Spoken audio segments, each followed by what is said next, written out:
dia, amigos. E aí, animados para esse domingo de Páscoa? Bem, sendo bem clichê, a mensagem de hoje vai girar em torno desse assunto, tá?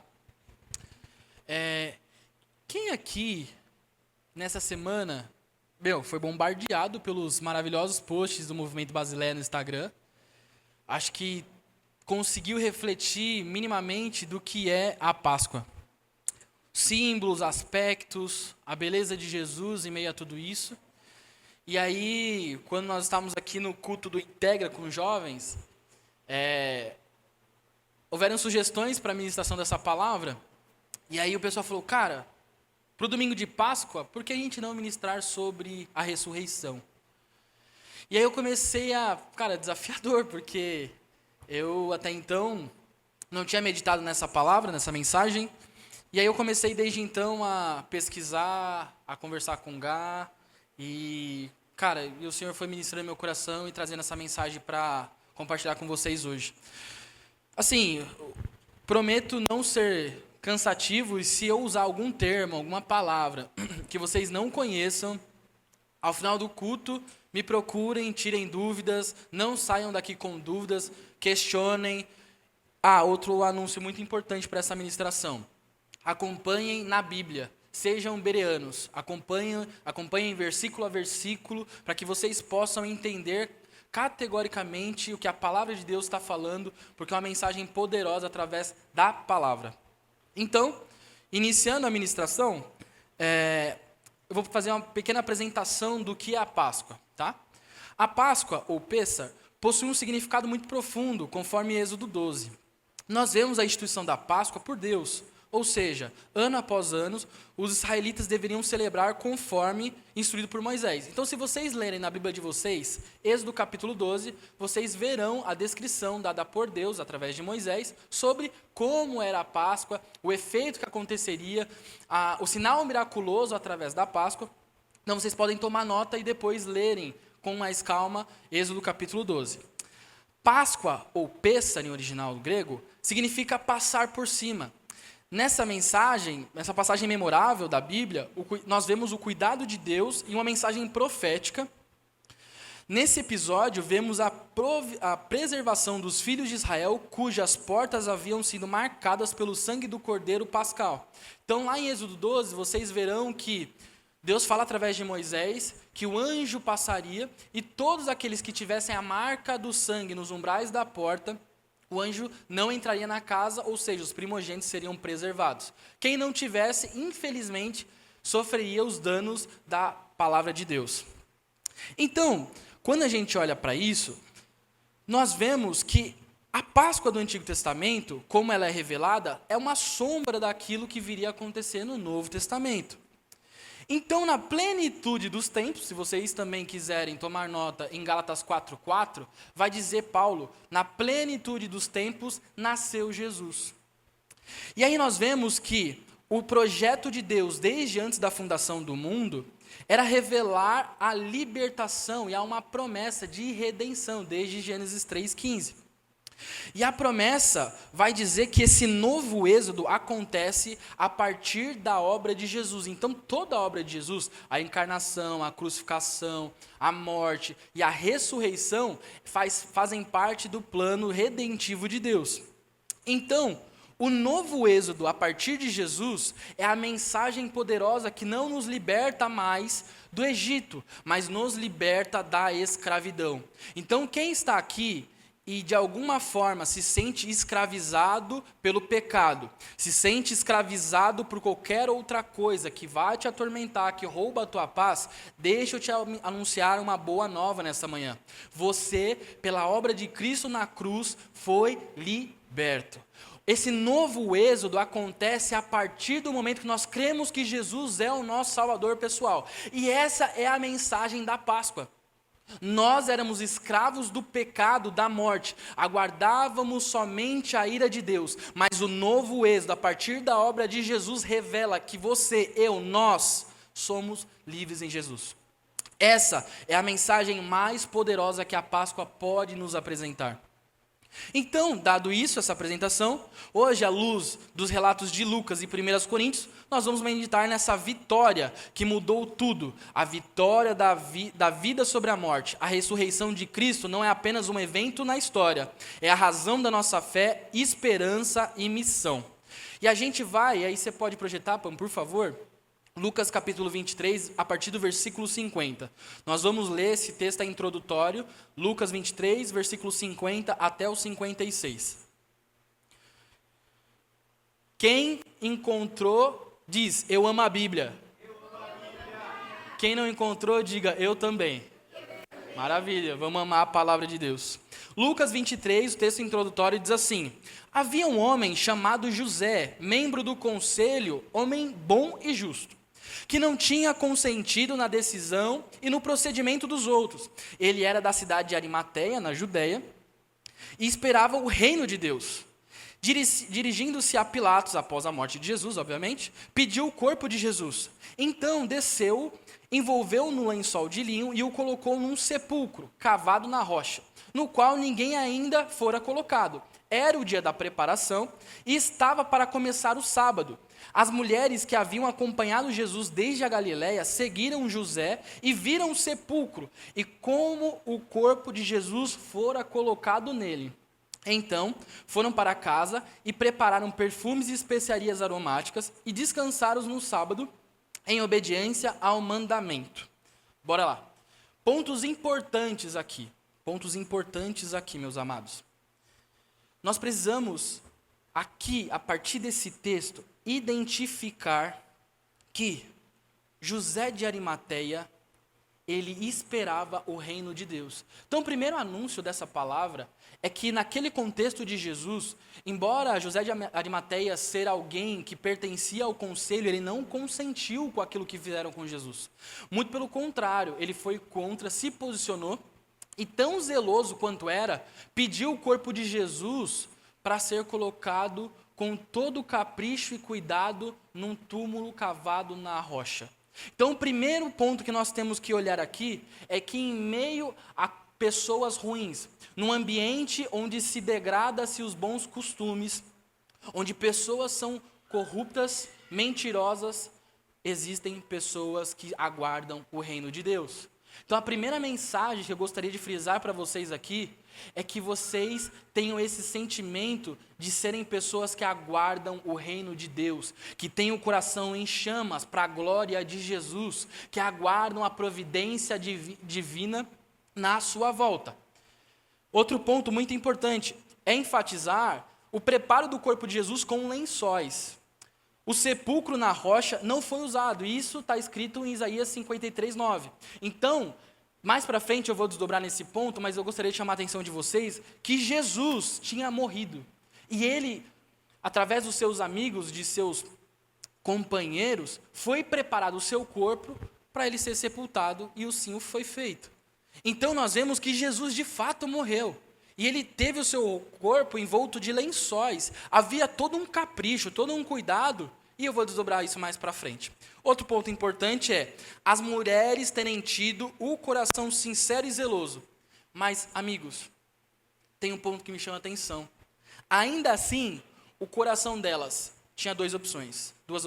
Ou elas eram incrédulas. Ou 2, elas não haviam absorvido a mensagem de Jesus. Porque em vários momentos do ministério de Jesus, ele fala que o Filho do Homem deveria padecer na mão dos pecadores, ser morto e ressuscitaria. Então, acredito eu, para longe de qualquer questionamento, e para suavizar a mensagem, nesse quesito, a mensagem é poderosa, ela é provocativa. Mas talvez ou elas eram incrédulas, ou elas não haviam prestado tanta atenção na palavra de Deus. Então, o que eu quero chamar a atenção de vocês nessa manhã, que talvez, muito provavelmente, eu quero crer que Deus tem falado aos nossos corações muitas vezes, mas nós não temos captado a voz de Deus. Nós não temos captado a palavra de Deus porque nós estamos lendo-a, ouvindo-a com pressupostos do nosso próprio coração. Porque várias e várias vezes Jesus falava assim, o Filho do Homem carece ser entregue na mão de pecadores, e ele vai ser morto pelas autoridades, mas ele vai ressuscitar. Então, quando ele morre, aquela galera que estava ali acompanhando o ministério de Jesus, teve um coração bom como o dessas mulheres, porque elas procuraram preparar especiarias para ungir o corpo de Jesus. Mas elas se esqueceram rapidamente da mensagem de Jesus que ele viria a ressuscitar. Então, meus amados, eu gostaria de chamar essa atenção para vocês, porque facilmente o nosso coração vai para um lugar de esquecimento. Rapidamente a gente vai para um lugar que a gente não ouve a voz de Deus. Ou a gente cria pressupostos e a gente deixa de confiar na palavra de Deus. E lá na frente Deus é surpreendente, porque ele ressuscita, surpreende todos eles, mas enquanto isso, as pessoas estavam uma fé no lugar errado, com a esperança no lugar errado. Bem, mais adiante, vou fazer rapidamente a introdução do livro. A palavra base dessa manhã vai girar em torno de 1 Coríntios e Lucas 24. Só que eu vou dar a introdução do livro de Lucas para trazer aspectos muito efetivos daquilo que é a nossa fé, e que a nossa fé não é falaciosa, a nossa fé não é um conto de carochinha, a nossa fé não é algo que é etéreo, a nossa fé ela é real na história de um homem judeu de 33 anos que foi morto, mas ressuscitou. Então, a autoria do livro de Lucas, o autor é o próprio Lucas. A Bíblia vai dizer, a gente tem algumas dificuldades assim para dizer, mas a tradição cristã vai dizer que Lucas é o autor do Evangelho de Lucas e do livro de Atos. O Evangelho de Lucas mais o livro de Atos é como se fosse um combo de livros endereçados para Teófilo. Qual era a profissão de Lucas? Lucas era médico e provavelmente também tinha habilidade para escrever. A datação do Evangelho de Lucas vai girar em torno ali da década de 60, 70 depois de Cristo. Possível local, Cesareia Marítima ou Roma. E o público-alvo, ele envia o Evangelho, as narrativas, para um seu amigo, chamado Teófilo. Teófilo, em grego, theos é Deus e philo é amigo. Então, Teófilo, na verdade, significa amigo de Deus. E o seu Evangelho e Atos é destinado para os amigos de Deus, tanto judeus quanto gentios, e também para gentios. E aí, o que eu quero chamar a atenção para vocês, Pan, se você puder projetar, por favor, o livro de Lucas no capítulo 1, do versículo 1 ao 4, para dar uma precisão naquilo que eu estou falando, amigos. Diz assim, Lucas está falando para Teófilo: muitos já se dedicaram a elaborar um relato dos fatos que se cumpriram entre nós, conforme nos foram transmitidos por aqueles que desde o início foram testemunhas oculares e servos da palavra. Eu mesmo investiguei tudo cuidadosamente, desde o começo, e decidi escrever-te um relato ordenado, ó excelentíssimo Teófilo, para que tenhas a certeza das coisas que te foram ensinadas.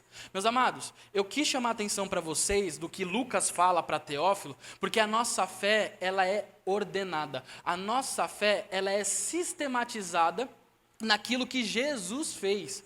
Pô, Juan, o que é uma fé sistematizada? É uma fé que ela é organizada com um propósito final. Nós estamos pegando coisa da nossa mente, testemunhos mentirosos.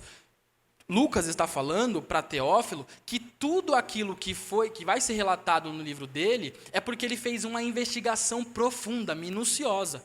Então, por isso, nós podemos ter clareza que Lucas, sendo médico, um doutor, se preocupou muito para que os relatos dele não incorressem em mentira.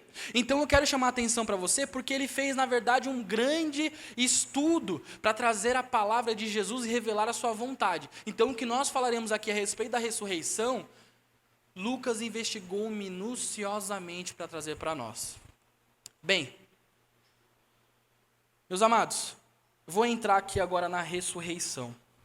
A ressurreição não é só um milagre, mas o milagre.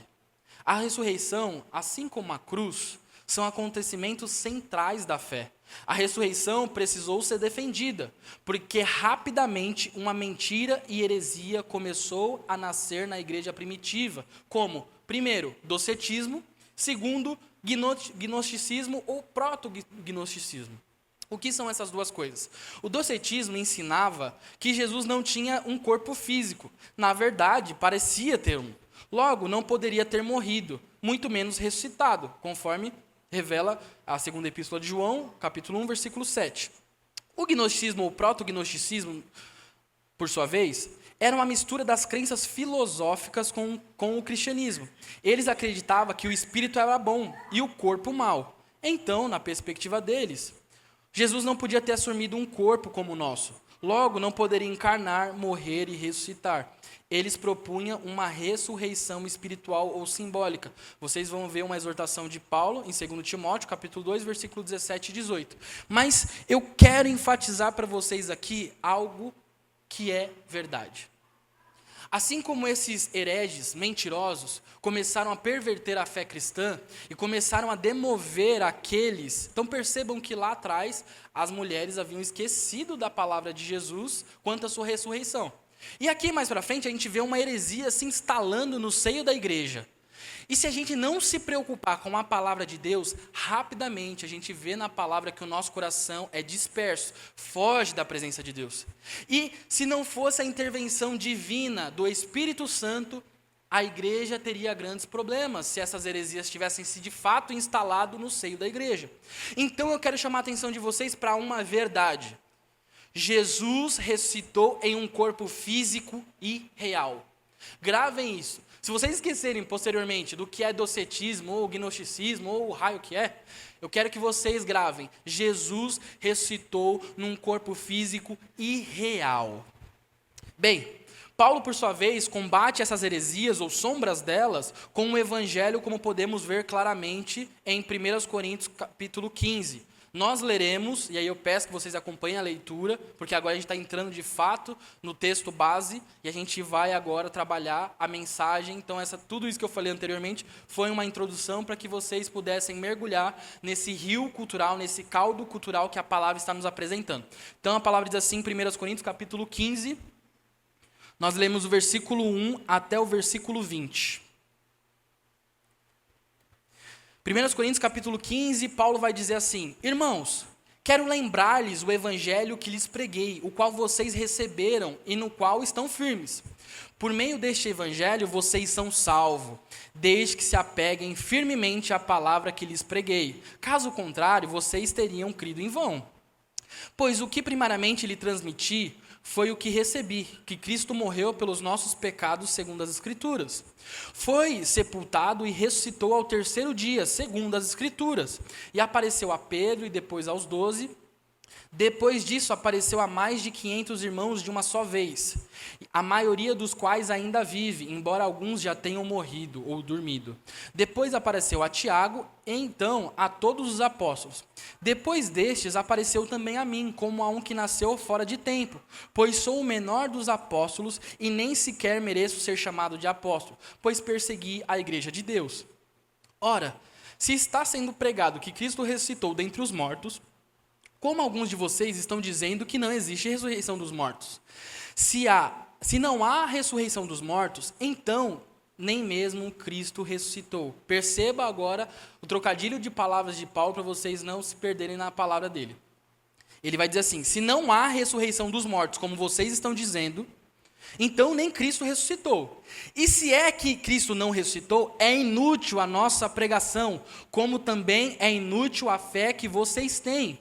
Mais que isso, seremos considerados falsas testemunhas de Deus, pois contra ele testemunhamos que ressuscitou a Cristo dentre os mortos. Mas se de fato os mortos não ressuscitam, ele também não ressuscitou a Cristo.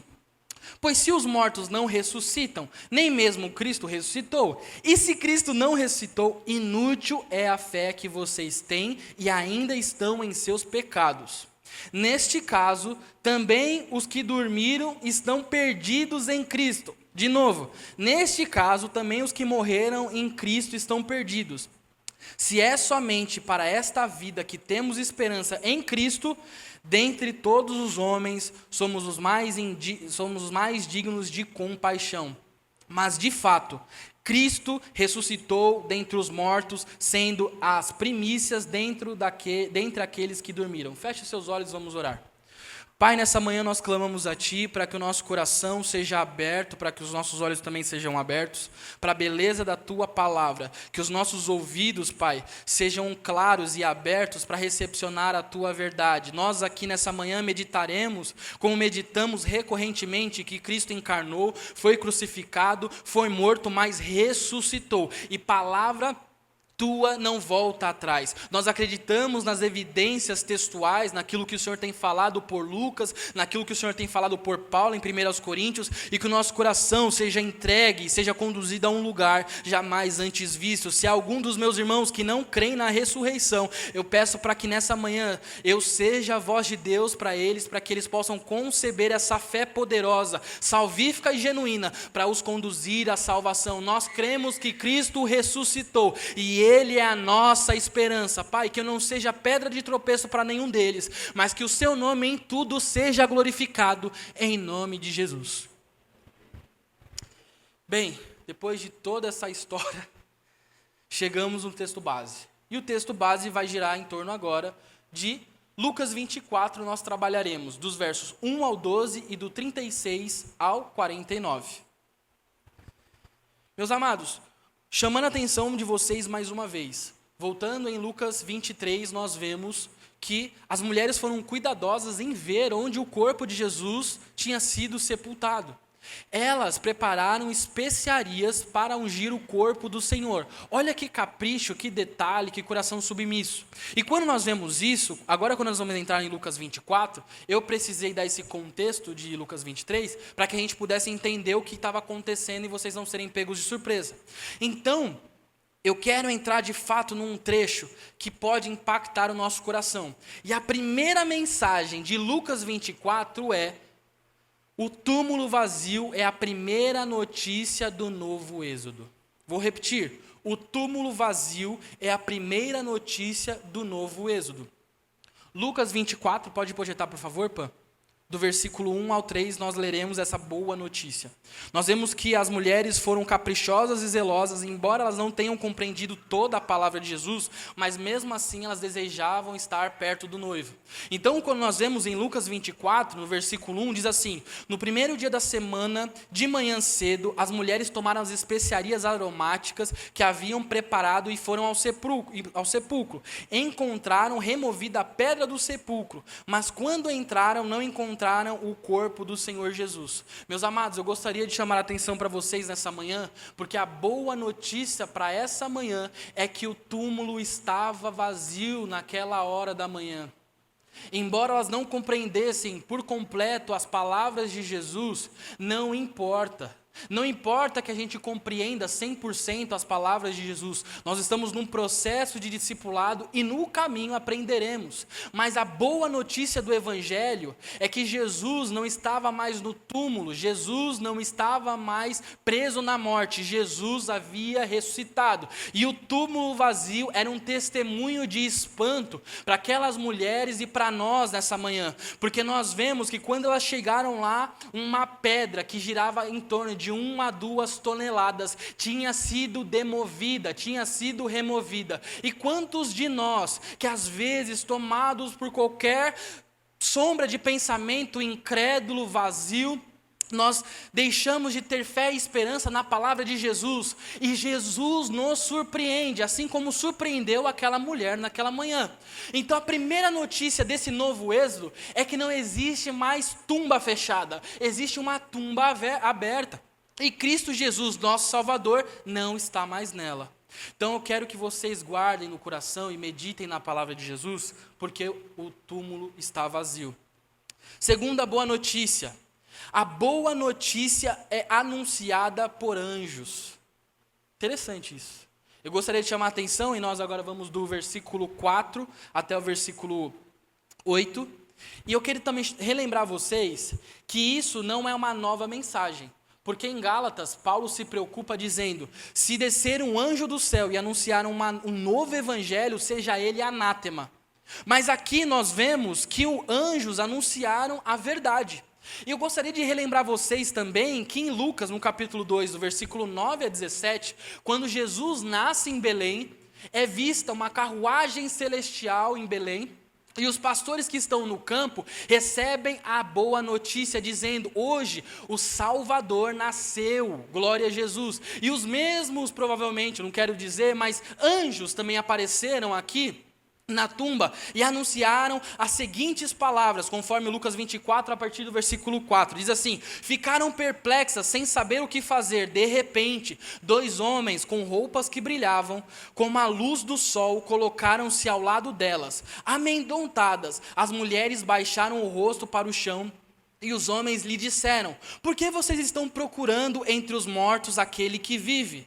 Ele não está aqui, ele ressuscitou. Lembre-se do que ele lhes disse quando ainda estava com vocês na Galileia: é necessário que o Filho do Homem seja entregue na mão dos homens pecadores, seja crucificado e ressuscite ao 3º dia. Então se lembraram das suas palavras. A boa notícia, ela foi anunciada para essas mulheres, relembrando aquilo que foi falado por Lucas no capítulo 2. E eu quero lembrar vocês aqui agora, porque quando o túmulo está vazio, as mulheres ficam perplexas. E quando Deus entra na nossa história, Ele aparece na nossa trajetória, e nós temos um relato e um testemunho pessoal do que nós vivemos com o Espírito Santo. Nós passamos a nos tornar perplexos, e nós encurvamos a nossa cabeça ao chão. Mas a mensagem do Evangelho é poderosa para dizer: por que vocês estão procurando entre os mortos aqueles que estão vivos? Se a nossa fé é suficiente para crer nesse Deus encarnado que ressuscitou, eu quero lembrar a vocês que o teu Deus, o meu Deus, o nosso Deus, ressuscitou e vivo está. Não há espaço para incredulidade, para medo, não há mais espaço para falta de fé. O nosso Deus ressuscitou e vivo está. Os anjos anunciaram a boa nova da salvação. Porque vocês estão procurando entre os mortos aquele que vive, aquele que ressuscitou. Meus irmãos, que vocês sejam encorajados a partir dessa palavra, para crer de uma vez por todas que o teu Cristo é real, que o nosso Cristo é real, que Ele viveu, que Ele ressuscitou e vive está para todo sempre. Deem glórias ao teu Deus. Glória a Jesus. Mais um ponto muito interessante. Diz assim: a ressurreição para corações temerosos causa incredulidade e parece uma loucura. Meus amados, sabe quando você está no caminho, e aí do nada você encontra um amigo e você dá testemunho do Evangelho, e do nada você começa a falar do amor de Jesus, da obra, do seu nascimento miraculoso, da morte, ressurreição, e aí a pessoa fala assim: cara, isso daí é muita loucura. Essa mensagem é muito fora da casinha. Meus amados, é isso, parte disso, resquícios disso, aconteceu com os apóstolos. Por quê? Porque as mulheres ficaram perplexas e voltaram para onde estavam os apóstolos e falaram aquilo que os anjos lhes anunciaram. Só que quando elas voltam, no versículo 9, diz assim, ó: quando voltaram do sepulcro, elas contaram todas estas coisas aos 11 e todos os outros. As que contaram estas coisas aos apóstolos foram Maria Madalena, Joana, Maria, mãe de Tiago, e as outras que estavam com elas. Mas eles não acreditaram nas mulheres. As palavras delas lhes parecia loucura. Pedro, todavia, se levantou e correu ao sepulcro. Abaixando-se, viu as faixas de linho e mais nada. Afastou-se e voltou admirado com o que acontecera. Meus amados, as mulheres de Deus foram pontos centrais, vitais para o testemunho da ressurreição. Há pessoas que distorcem o valor das mulheres na obra de Jesus. Desprezam o ministério das mulheres, o trabalho, o acompanhamento que elas fizeram. Só que Jesus, quando se revela, vocês podem ver em João, que Jesus aparece para Maria Madalena. Se vocês verem toda a obra de Jesus, nós vemos que as mulheres, mesmo com um coração talvez incompreendido, Elas estão sempre, elas estão aos pés da cruz, elas estão procurando especiarias para ungir o corpo de Jesus, elas vão até ao túmulo. Se vocês lerem Marcos 16, vocês verão que elas ficam se questionando, poxa, mas quem vai remover a pedra do túmulo? Mas mesmo assim elas vão adiante, elas chegam no túmulo e encontram o túmulo com a pedra revolvida. Então, meus amados, olha que coisa louca, quando elas recebem a mensagem dos anjos e voltam para os seus irmãos são incrédulos. Aqueles que deveriam ser guardiões da mensagem e relembrar o que Jesus falou, na verdade eles falam, é impossível isso ter acontecido. Na verdade isso daí é uma mentira, isso é um delírio, isso é um devaneio de uma noite de verão, ou inverno, porque lá nessa época era inverno, começo de primavera. Então naquele momento, mas Pedro, ele é contagiado por essa mensagem, ele sai correndo e chega lá, olha o que o versículo 12 vai dizer. Pedro, todavia, levantou-se e correu ao sepulcro. Abaixando-se, viu as faixas de linho e mais nada. Percebam que aqui Lucas está dando uma ênfase do que ele falou no capítulo 23. Porque Jesus tinha sido envolto em lençóis. E agora Pedro não vê mais Jesus. Ele vê agora os lençóis caídos no chão.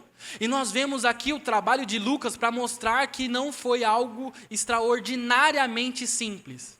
Olha que coisa louca. O Evangelho de Lucas está nos revelando que quando Pedro chega lá, a primeira coisa que ele se preocupa é olhar para o chão e ver os lenços que cobriam o corpo de Jesus. E mesmo assim, ele volta admirado com o que aconteceu. E aí, eu quero dizer para vocês, a ressurreição para corações temerosos causa incredulidade e parece uma loucura. Talvez o seu coração e o meu, naquele dia, seria incrédulo junto aos apóstolos e aos discípulos. O seu coração e o meu, por nós termos amores rivais, por nós termos pressupostos, por nós termos uma consciência formada com o nosso belo e maravilhoso cristianismo, com a nossa boa teologia e as crenças que nós desenvolvemos a partir do tempo, nós, na maioria das vezes, nos tornamos incrédulos para os milagres de Jesus. E aqui nós não estamos falando de mais um milagre, nós estamos falando de o milagre. O milagre. Artigo definido, o milagre. E quando nós nos deparamos com a obra de Jesus, nosso coração precisa ser sujeito à vontade de Deus. Nós precisamos mandar embora os amores rivais, nós precisamos mandar embora a nossa incredulidade. Nós precisamos de uma vez por todas entregar-se àquele que ressuscitou. Então, se há temor no seu coração, incredulidade, falta de fé, eu quero incentivar você essa manhã para que a sua fé seja aumentada, que haja uma fé tão poderosa para que você creia na mensagem de Jesus e incorpore uma vida prática, uma vida de fé, uma fé fidelidade. No caminho de Emaús, Jesus ressurreto prega o evangelho através de toda a palavra. Nós não leremos esse texto, mas está escrito em Lucas 24, do versículo 13 ao 35. Eu não vou entrar em detalhe porque o Gá já trabalhou esse tema semana passada. E agora nós vamos dar sequência, e nós agora vamos iniciar o versículo 36. Olha que maravilhosa a mensagem de Jesus. A ressurreição se revelou a paz para todos. Lucas 24, 36 diz assim: enquanto eles estavam falando sobre isso, o próprio Jesus apresentou-se entre eles e disse: paz seja com vocês.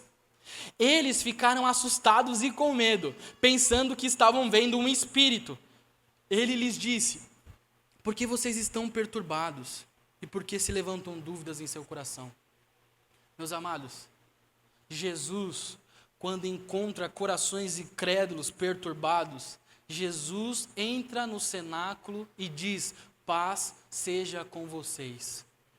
Meus amados, se há alguma incredulidade, algum temor no coração de vocês, Jesus se apresentou aos seus discípulos e desejou paz. Ele disse shalom. É a paz que excede todo entendimento, saiu da boca do Verbo encarnado.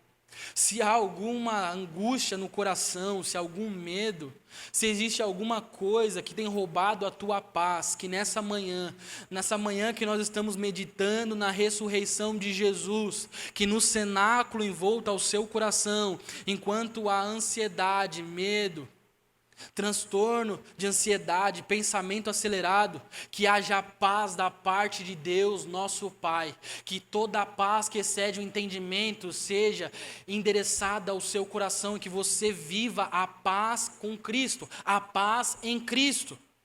Mais um ponto muito interessante, meus amados, a ressurreição é real, o nosso Deus é de carne e osso. Lucas 24, 39 vai dizer assim, até o versículo 43. Vejam as minhas mãos e os meus pés, sou eu mesmo.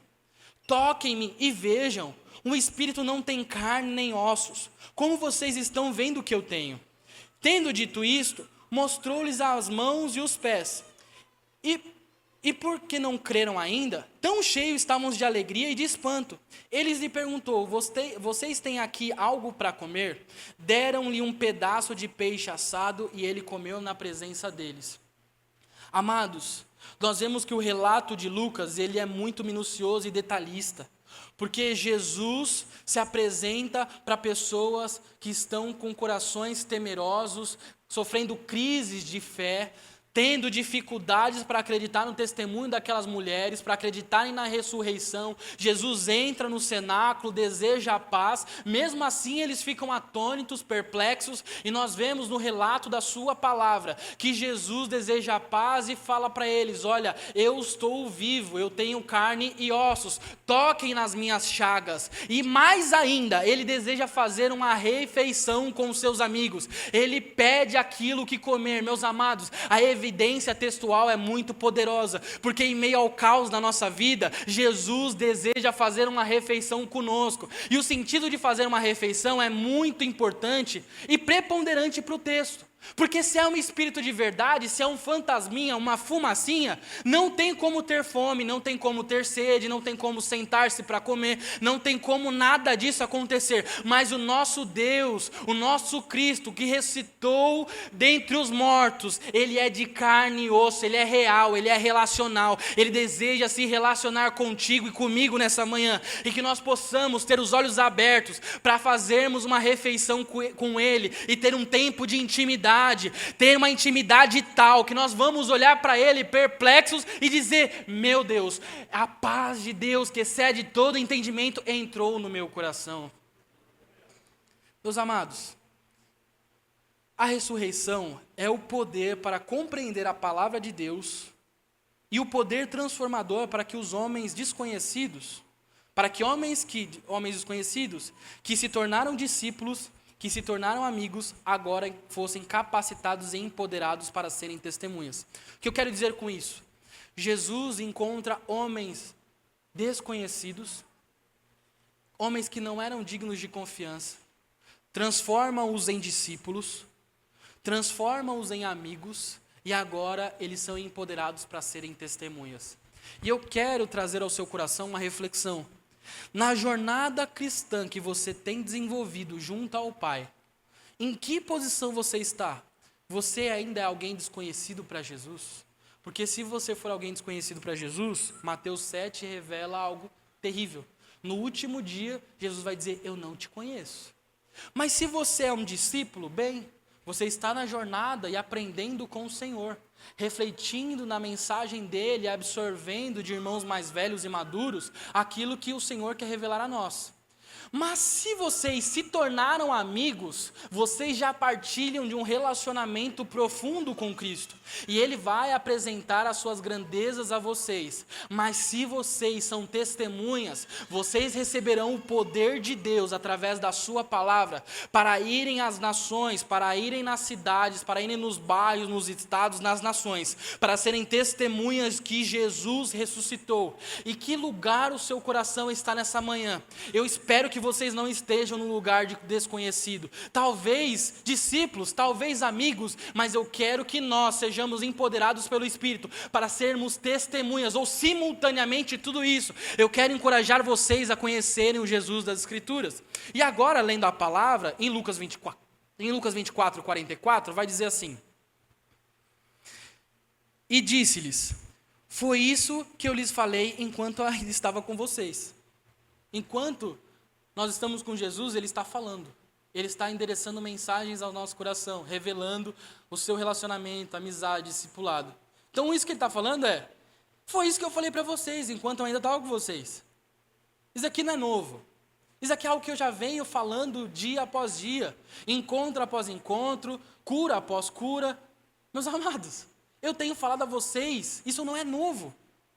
Era necessário que se cumprisse tudo o que a meu respeito estava escrito na lei de Moisés, nos profetas e nos salmos.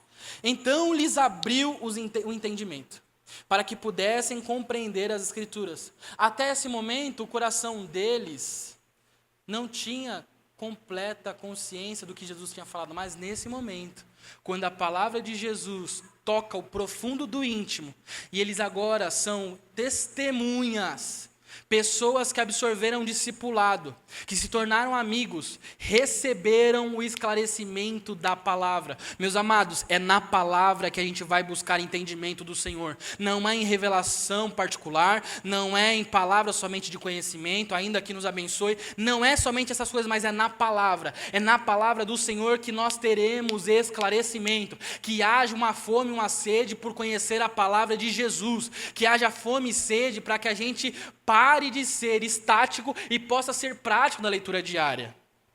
Versículo 46 diz assim: e eles lhe disse: está escrito que o Cristo haveria de sofrer e ressuscitar dos mortos ao terceiro dia, e que em seu nome seria pregado o arrependimento para perdão de pecados a todas as nações, começando por Jerusalém.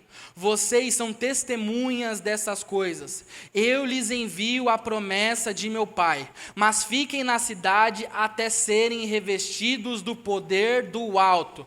Tendo-os levado até as proximidades de Betânia, Jesus levantou as mãos e os abençoou. E estando ainda a abençoá-los, ele os deixou e foi levado ao céu. Então eles os adoraram e voltaram para Jerusalém com grande alegria. Meus amados irmãos, olha que mensagem poderosa. É o poder de Deus. Jesus instrui os discípulos e agora os discípulos aprendem a lição. O texto de Atos dos Apóstolos, no capítulo 2, também narrado por Lucas, vai dizer que agora eles compreenderam a mensagem de Jesus e o que eles vão fazer? Ficar em Jerusalém até que do alto descesse o revestimento de poder, dunamis de Deus. E naquele momento específico, agora eles tiveram os olhos abertos e entenderam o que Jesus quer para a vida deles. Então Jesus fala assim: fiquem em Jerusalém até que do alto vocês sejam empoderados. E nós precisamos ser atentos, o nosso ouvido precisa ser atento à palavra de Deus, quando é hora de permanecer e quando é hora de se mover, quando é hora de ficar e quando é hora de ir. Nós precisamos tomar clareza da palavra de Jesus, aquilo que ele tem falado para nós. É tempo de enchimento de espírito, é tempo para que o nosso coração seja preparado para empoderamento do alto, a fim de sermos testemunhas. E domingo após domingo, igreja caseira após igreja caseira, que o nosso coração seja aberto a compreender as palavras de Jesus,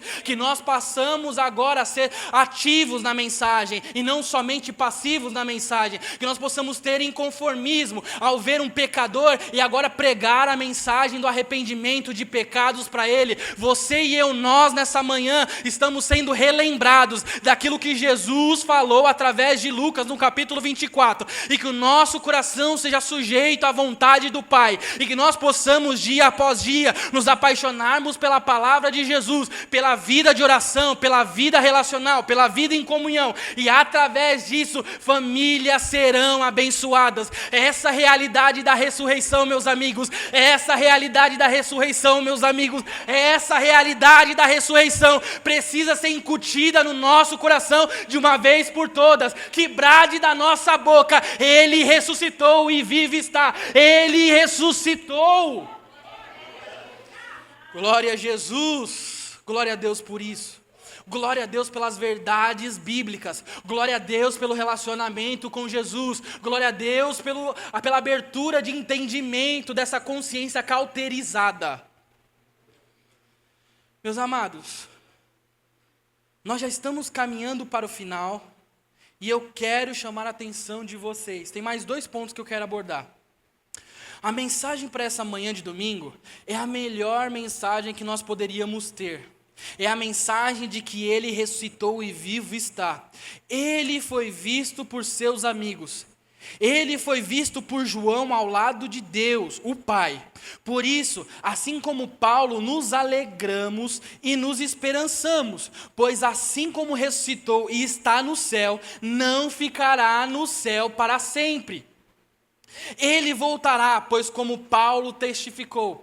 Projeta agora 1 Coríntios capítulo 15, versículo 52. Glória a Jesus. O texto vai dizer assim, eu quero concluir, para que seja incutida no nosso coração de pedra, e que essa manhã o nosso coração possa ser transformado em coração de carne. O texto vai dizer assim, no momento, num abrir e fechar de olhos, ao som da última trombeta, pois a trombeta soará, os mortos ressuscitarão incorruptíveis, e nós seremos transformados. Pois é necessário que aquilo que é corruptível se revista de incorruptibilidade, e aquilo que é mortal se revista de imortalidade.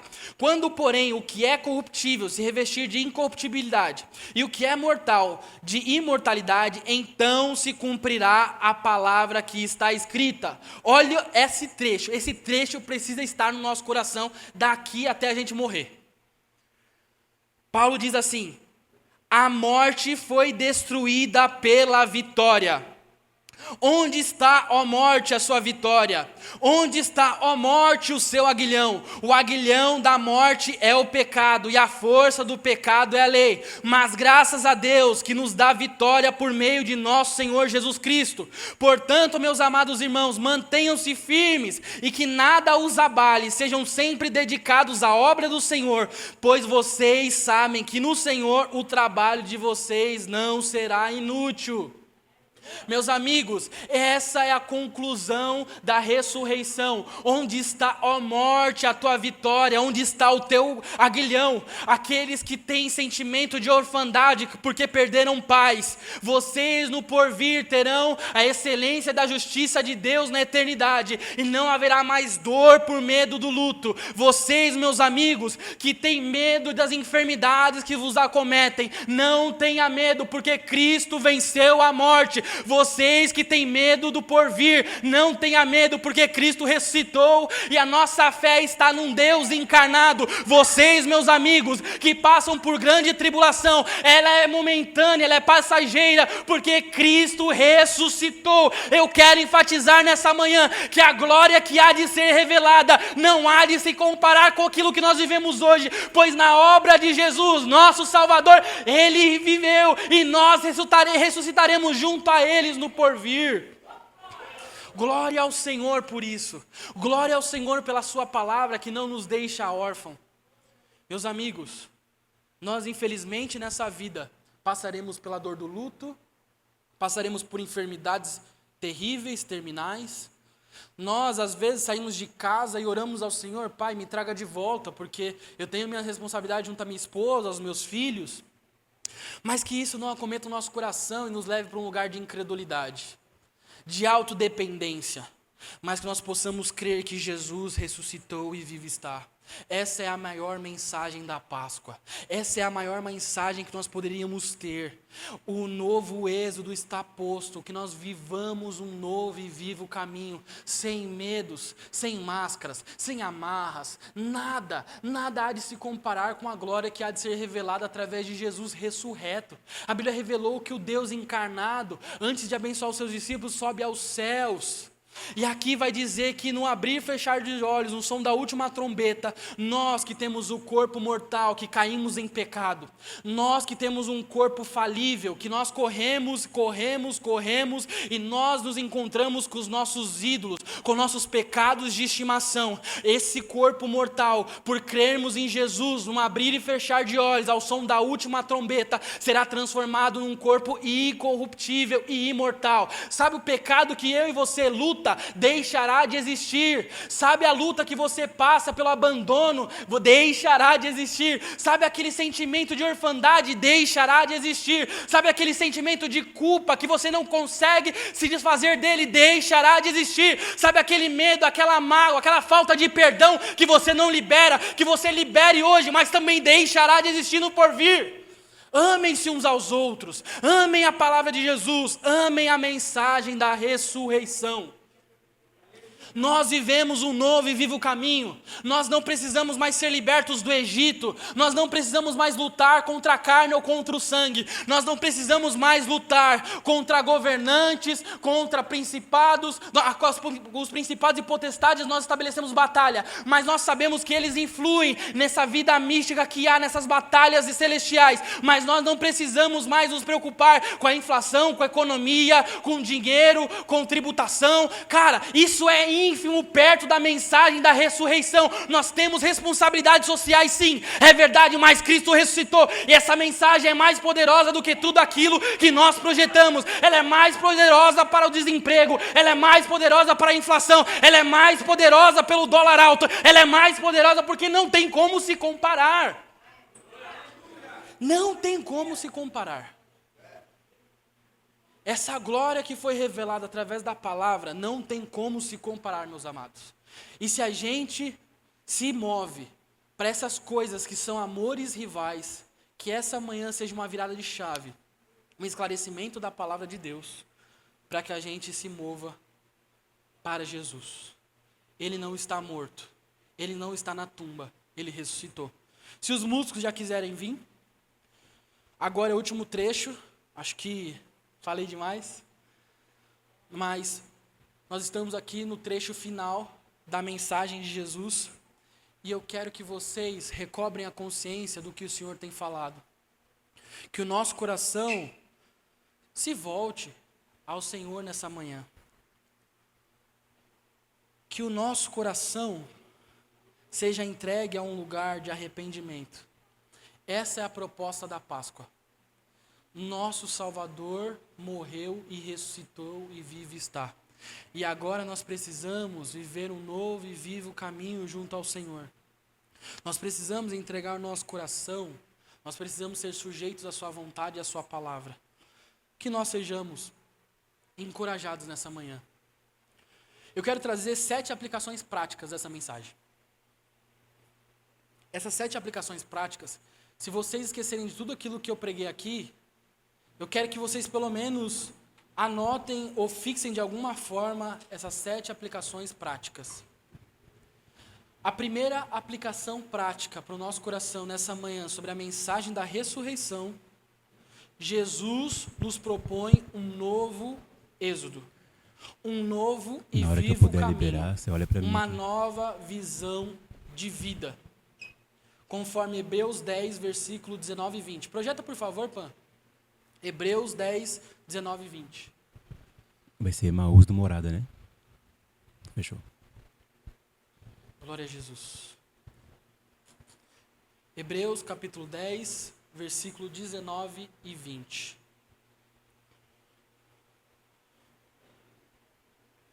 Glória a Jesus.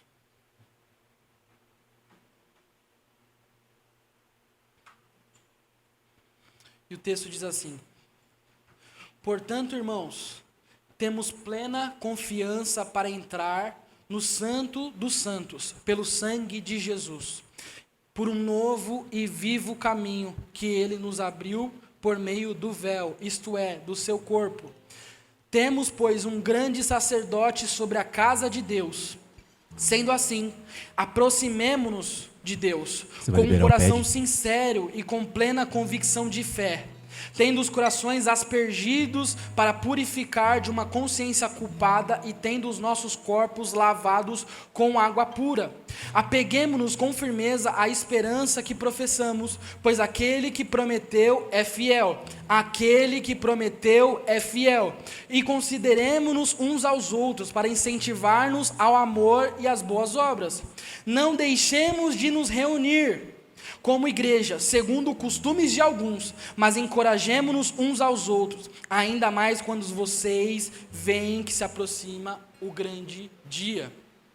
Segundo ponto, que Jesus seja o Senhor da nossa história, que Jesus é o Senhor da história e também na nossa história pessoal.